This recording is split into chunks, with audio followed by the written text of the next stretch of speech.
इसे विकिपीडिया ने प्रकाशित किया है। हनुमान हिंदुओं के आराध्य देवता हैं।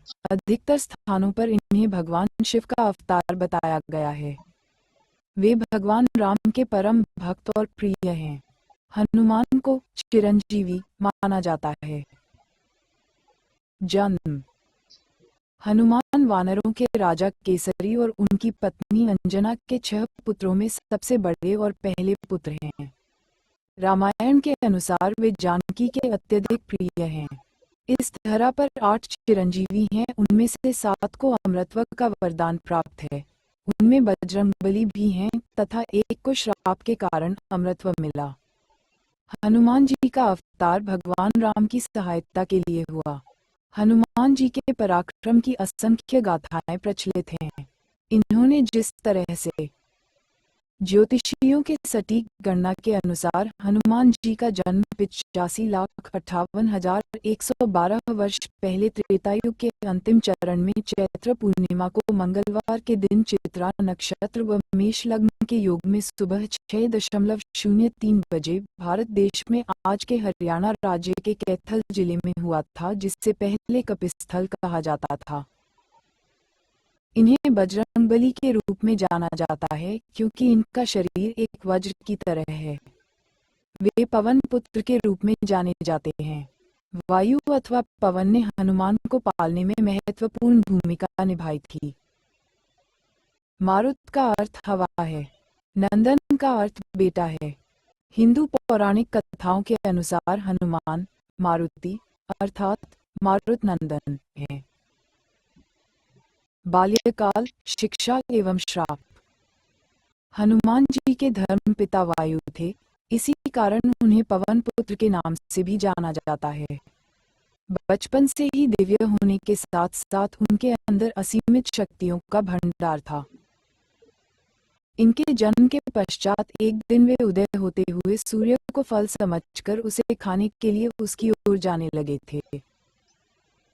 हनुमान जी बालपन में बहुत नटखट थे। वो अपने इस स्वभाव से साधु संतों को सत्ता देते थे। बहुधा वो उनकी पूजा सामग्री और आदि कई वस्तुओं को छीन झपट लेते थे। उनके इस नटखट स्वभाव से रुष्ट होकर साधुओं ने उन्हें अपनी शक्तियों को भूल जाने का एक लघु शाप दे दिया। इस शाप के प्रभाव से हनुमान अपनी सब शक्तियों को अस्थायी रूप से भूल जाते थे और पुनः किसी अन्य के स्मरण कराने पर ही उन्हें अपनी असीमित शक्तियों का स्मरण होता था। ऐसा माना जाता है कि अगर हनुमान शाप रहित होते तो रामायण में राम रावण युद्ध का स्वरूप पृथक ही होता। कदाचित वो स्वयं ही रावण सहित संपूर्ण लंका को समाप्त कर देते। हनुमान जी के जीवन की प्रमुख घटनाएं। रामायण के सुंदर कांड में हनुमान जी के साहस और देवाधीन कर्म का वर्णन किया गया है।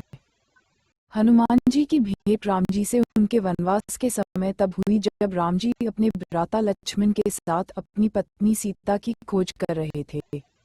सीता माता को लंकापति रावण छल से हरण करके ले गया था। सीता जी को खोजते हुए दोनों भ्राता ऋषिमुख पर्वत के समीप पहुंच गए, जहां सुग्रीव अपने अनुयायियों के साथ अपने ज्येष्ठ भ्राता बाली से छिपकर रहते थे। वानर राज बाली ने अपने छोटे भ्राता सुग्रीव को एक गंभीर मिथ्याबोध के चलते अपने साम्राज्य से बाहर निकाल दिया था और वो किसी भी तरह से सुग्रीव के तर्क को सुनने के लिए तैयार नहीं था। साथ ही बाली ने सुग्रीव की पत्नी को भी अपने पास बलपूर्वक रखा हुआ था। राम और लक्ष्मण को आता देख सुग्रीव ने हनुमान को उनका परिचय जानने के लिए भेजा। हनुमान एक ब्राह्मण के वेश में उनके समीप गए। हनुमान के मुख से प्रथम शब्द सुनते ही श्री राम ने लक्ष्मण से कहा कि कोई भी बिना वेद पुराण को जाने ऐसा नहीं बोल सकता जैसा इस ब्राह्मण ने बोला। राम जी को उस ब्राह्मण के मुख, नेत्र, माथा, भौं या अन्य किसी भी शारीरिक संरचना से कुछ भी मिथ्या प्रतीत नहीं हुआ। राम जी ने लक्ष्मण से कहा कि इस ब्राह्मण के मंत्रमुग्ध उच्चारण को सुन के तो शत्रु भी अस्त्र त्याग देगा। उन्होंने ब्राह्मण की ओर प्रशंसा करते हुए कहा कि वो नरेश निसंकोच ही सफल होगा जिसके पास ऐसा गुप्तचर होगा। श्रीराम के मुख से इन सब बातों को सुनकर हनुमान जी ने अपना वास्तविक रूप धारण किया और श्रीराम के चरणों में नतमस्तक हो गए।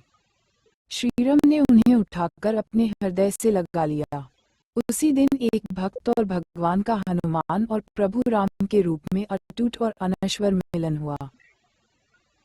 तत्पश्चात हनुमान ने श्रीराम और सुग्रीव की मित्रता करवाई। इसके पश्चात ही श्रीराम ने बाली को मारकर सुग्रीव को उनका सम्मान और गौरव वापस दिलाया और लंका युद्ध में सुग्रीव ने अपनी वानर सेना के साथ श्रीराम का सहयोग दिया। सीता माता की खोज में वानरों का एक दल दक्षिण तट पे पहुंच गया, मगर इतने विशाल सागर को लांघने का साहस किसी में भी नहीं था। स्वयं हनुमान भी बहुत चिंतित थे कि कैसे इस समस्या का समाधान निकाला जाए। उसी समय जामवंत और बाकी अन्य वानरों ने हनुमान को उनकी अद्भुत शक्तियों का स्मरण कराया। अपनी शक्तियों का स्मरण होते ही हनुमान ने अपना रूप विस्तार किया और पवन वेग से सागर को तैरकर पार करने लगे। रास्ते में उन्हें एक पर्वत मिला और उसने हनुमान से कहा कि उनके पिता का उसके ऊपर ऋण है। साथ ही उस पर्वत ने हनुमान से थोड़ा विश्राम करने का भी आग्रह किया, मगर हनुमान ने किंचित मात्र भी समय व्यर्थ न करते हुए पर्वतराज को धन्यवाद किया और आगे बढ़ चले।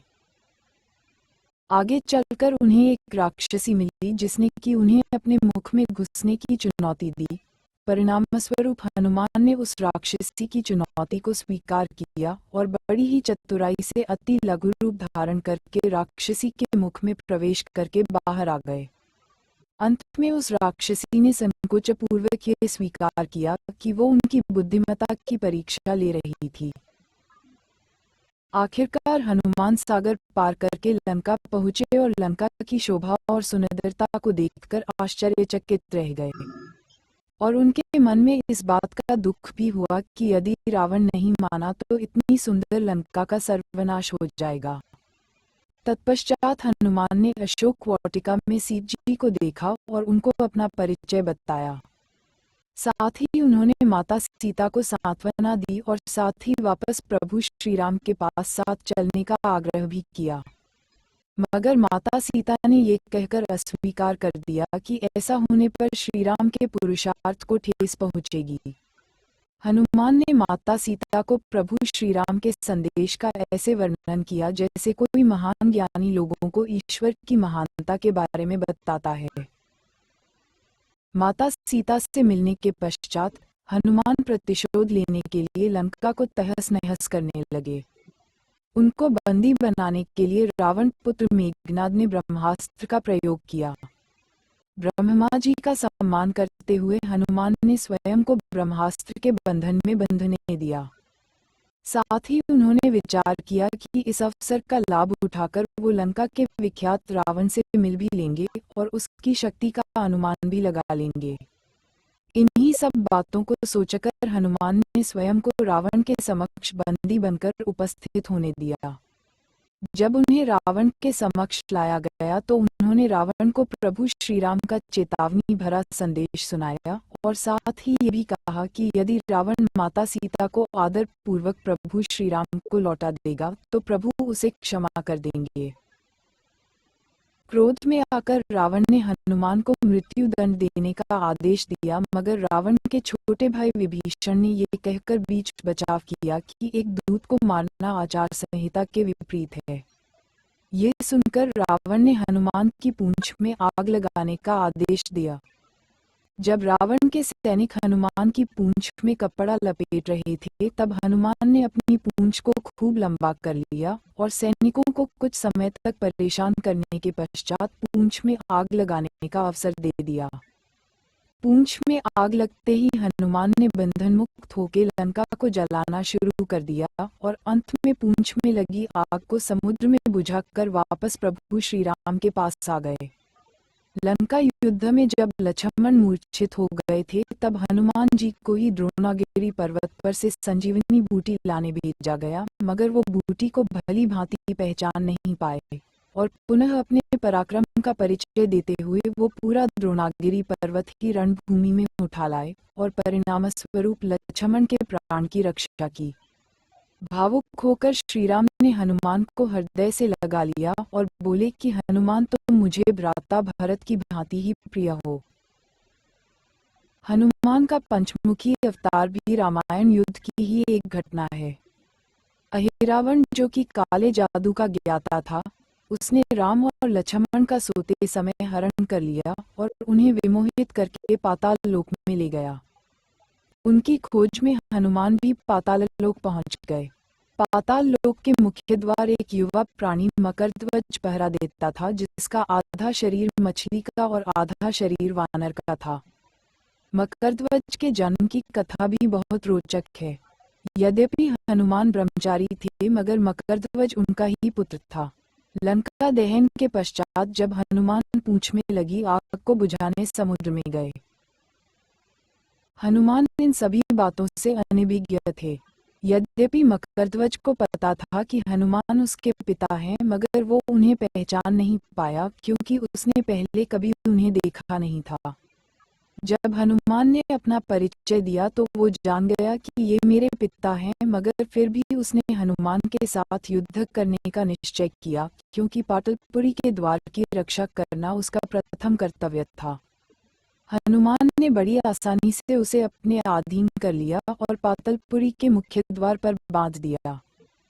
पाटलपुरी में प्रवेश करने के पश्चात हनुमान ने पता लगा लिया कि अहिरावण का वध करने के लिए उन्हें 5 दीपकों को एक साथ बुझाना पड़ेगा। अतः उन्होंने पंचमुखी अवतार धारण किया और एक साथ में 5 दीपकों को बुझाकर अहिरावण का अंत किया। अहिरावण का वध होने के पश्चात हनुमान ने प्रभु श्री राम के आदेशानुसार मकरध्वज को पाटलपुरी का नरेश बना दिया। युद्ध समाप्त होने के साथ ही श्रीराम का 14 वर्ष का वनवास भी समाप्त हो चला था। तभी श्रीराम को स्मरण हुआ कि यदि वो वनवास समाप्त होने के साथ ही अयोध्या नहीं पहुंचे तो भरत अपने प्राण त्याग देंगे। साथ ही उनको इस बात का भी आभास हुआ कि उन्हें वहां वापस जाने में अंतिम दिन से थोड़ा विलंब हो जाएगा। इस बात को सोचकर श्रीराम चिंतित थे, मगर हनुमान ने अयोध्या जाकर श्रीराम के आने की जानकारी दी और भरत के प्राण बचाकर श्रीराम को चिंता मुक्त किया। अयोध्या में राज्याभिषेक होने के बाद प्रभु श्रीराम ने उन सभी को सम्मानित करने का निर्णय लिया जिन्होंने लंका युद्ध में रावण को पराजित करने में उनकी सहायता की थी। उनकी सभा में एक भव्य समारोह का आयोजन किया गया, जिसमें पूरी वानर सेना को उपहार देकर सम्मानित किया गया। हनुमान को भी उपहार लेने के लिए बुलाया गया। हनुमान मंच पर गए, मगर उन्हें उपहार की कोई जिज्ञासा नहीं थी। हनुमान को ऊपर आता देखकर भावना से अभिप्लुत श्रीराम ने उन्हें गले लगा लिया और कहा कि हनुमान ने अपनी निश्चल सेवा और पराक्रम से जो योगदान दिया है, उसके बदले में ऐसा कोई उपहार नहीं है जो उनको दिया जा सके। मगर अनुराग स्वरूप माता सीता ने अपना एक मोतियों का हार उन्हें भेंट किया। उपहार लेने के उपरांत हनुमान माला के एक एक मोती को तोड़कर देखने लगे। ये देखकर सभा में उपस्थित सदस्यों ने उनसे इसका कारण पूछा, तो हनुमान ने कहा कि वो ये देख रहे हैं मोतियों के अंदर उनके प्रभु श्री राम और माता सीता हैं कि नहीं, क्योंकि यदि वो इनमें नहीं हैं तो इस हार का उनके लिए कोई मूल्य नहीं है। ये सुनकर कुछ लोगों ने कहा कि हनुमान के मन में प्रभु श्री राम और माता सीता के लिए उतना प्रेम नहीं है जितना कि उन्हें लगता है। इतना सुनते ही हनुमान ने अपनी छाती चीर के लोगों को दिखाई और सभी ये देखकर स्तब्ध रह गए कि वास्तव में उनके हृदय में प्रभु श्री राम और माता सीता की छवि विद्यमान थी। हनुमान का नामकरण। इंद्र के वज्र से हनुमान जी की ठुड्डी टूट गई थी, इसलिए उनको हनुमान का नाम दिया गया। इसके अलावा ये अनेक नामों से प्रसिद्ध है, जैसे बजरंग बली, मारुति, अंजनी सूत, पवनपुत्र, संकट मोचन, केसरी नंदन, महावीर, कपीश, शंकर सुवन आदि। हनुमान जी के 12 नाम। हनुमान जी का रूप। हिंदू महाकाव्य रामायण के अनुसार हनुमान जी को वानर के मुख वाले अत्यंत बलिष्ठ पुरुष के रूप में दिखाया जाता है। इनका शरीर अत्यंत मांसल एवं बलशाली है। उनके कंधे पर जनेऊ लटका रहता है। हनुमान जी को मात्र एक लंगोट पहने अनावृत शरीर के साथ दिखाया जाता है। वह मस्तक पर स्वर्ण मुकुट एवं शरीर पर स्वर्ण आभूषण पहने दिखाए जाते हैं। उनकी वानर के समान लंबी पूंछ है। उनका मुख्य अस्त्र गदा माना जाता है। उनके मुख पर जो तेज है वह अतुलनीय है। उनका शरीर पर्वत के समान विशाल और कठोर है। उनके मुख पर सदैव राम नाम की धुन रहती है। ग्रंथों में हिंदू धर्म। रामायण। रामायण का 5वां कांड हनुमान पर केंद्रित है। असुरराज रावण ने सीता का अपहरण कर लिया था, जिसके बाद 14 साल के वनवास के आखिरी साल में हनुमान राम से मिलते हैं। अपने भाई लक्ष्मण के साथ राम अपनी पत्नी सीता को खोज रहे हैं। ये और संबंधित राम कथाएं हनुमान के बारे में सबसे व्यापक कहानियां हैं।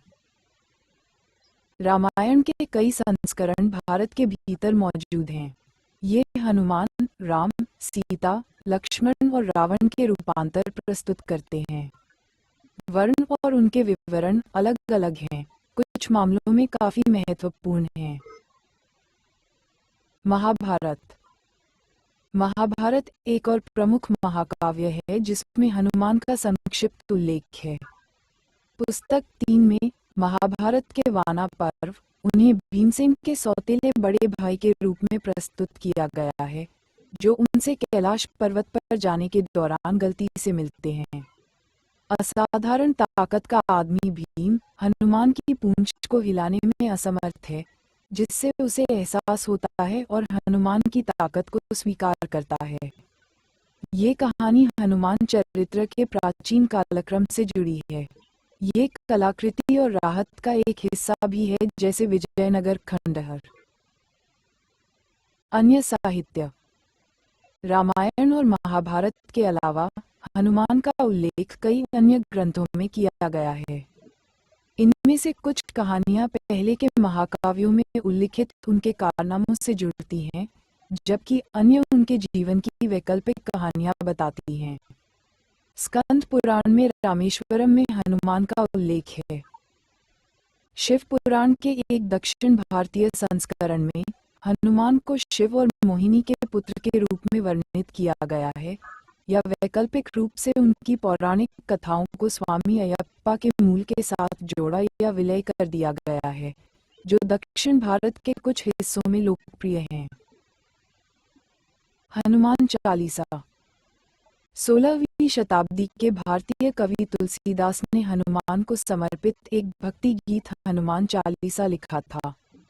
उन्होंने हनुमान के साथ आमने सामने मुलाकात करने का दावा किया। इन बैठकों के आधार पर उन्होंने रामचरितमानस, रामायण का एक अवधी भाषा संस्करण लिखा। देवी अथवा शक्ति के साथ संबंध।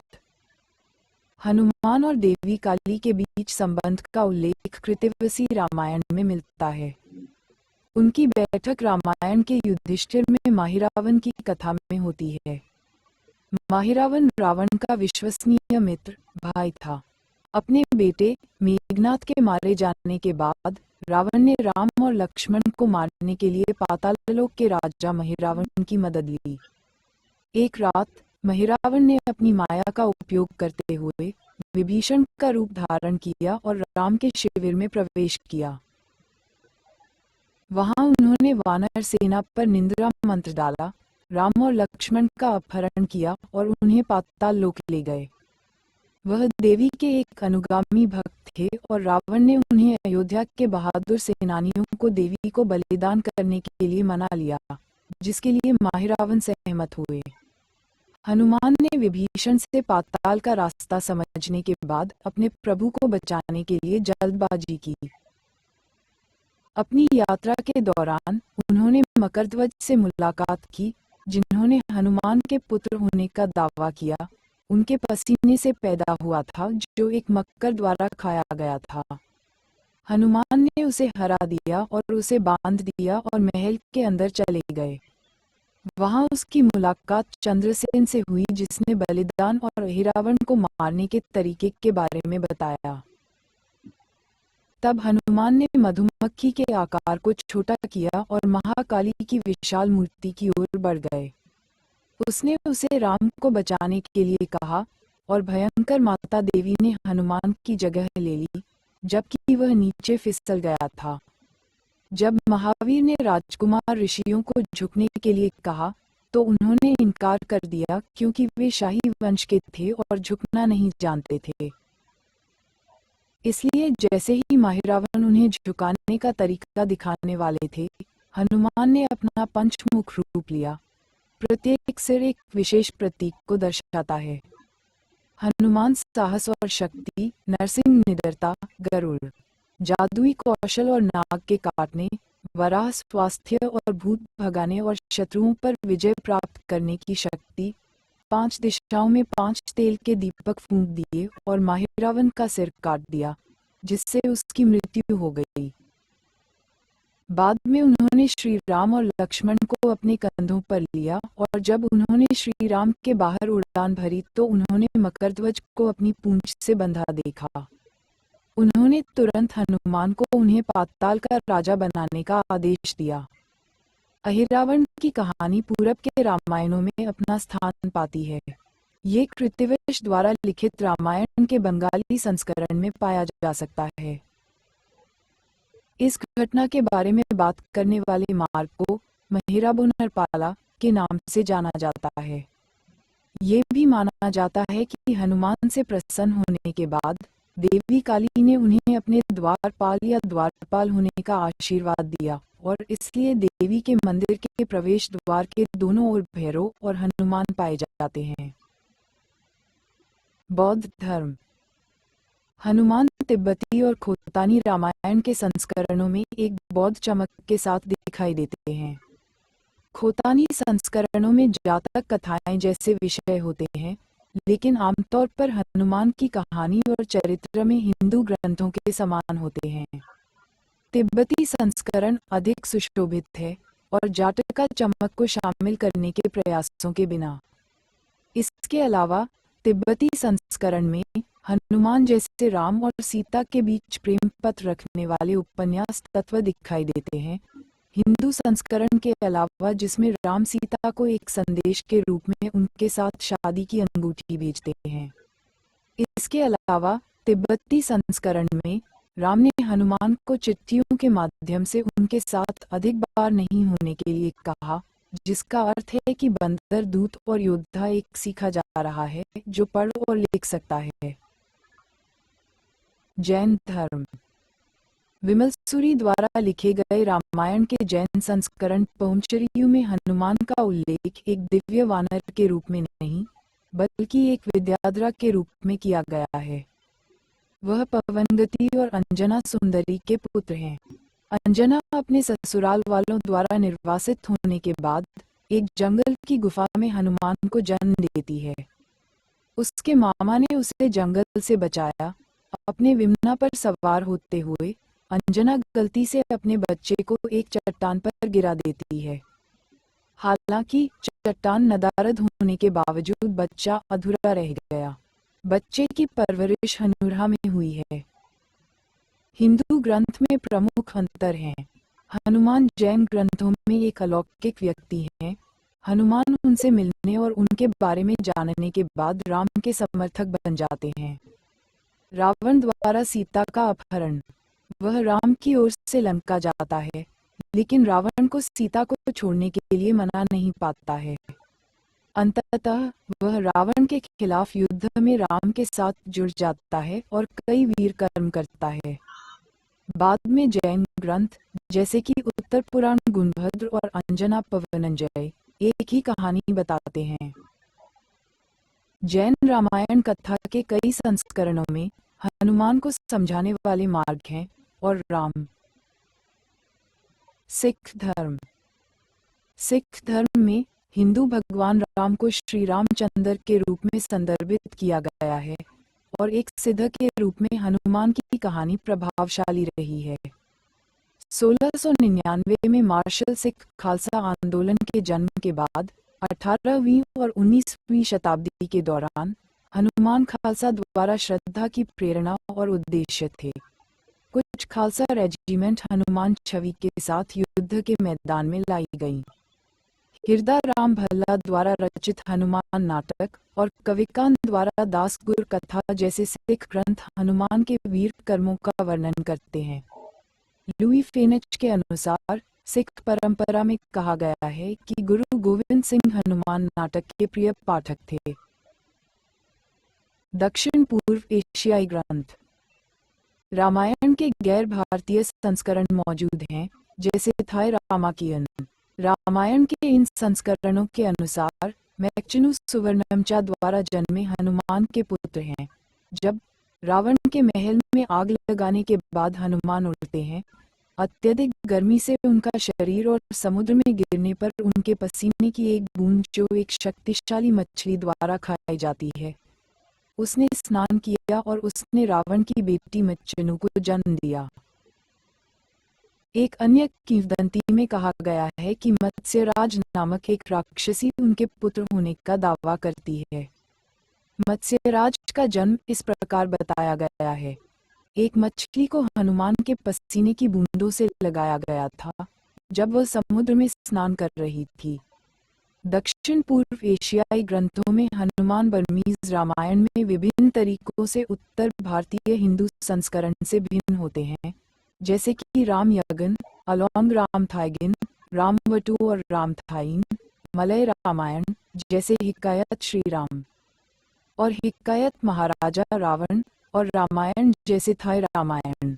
हालांकि कुछ मामलों में कहानी के पहलू हिंदू संस्करणों और रामायण के बौद्ध संस्करणों के समान हैं, जो भारतीय उपमहाद्वीप में कहीं और पाए जाते हैं। वाल्मीकि रामायण मूल पवित्र ग्रंथ है। अन्य लोगों को लोक नृत्य की तरह कला प्रदर्शन के लिए कवियों द्वारा संस्करण संपादित किए जाते हैं। रामायण की सच्ची कहानी वाल्मीकि है। ऋषि वाल्मीकि को आदि कवि, पहला कवि के रूप में जाना जाता है। 12 नाम, उनके अर्थ और उनका महत्व। हनुमान, जिनकी थोड़ी टूटी हो। रामेष्ट, श्री राम भगवान के भक्त। उदिकर्मण, उद्धार करने वाले। अंजनी सुत, अंजनी के पुत्र। फाल्गुन सखा, फाल्गुन अर्थात अर्जुन के सखा। सीता शोक विनाशक, देवी सीता के शोक का विनाश करने वाले। वायुपुत्र, हवा के पुत्र। पिंगाश, बुरी आंखों वाले।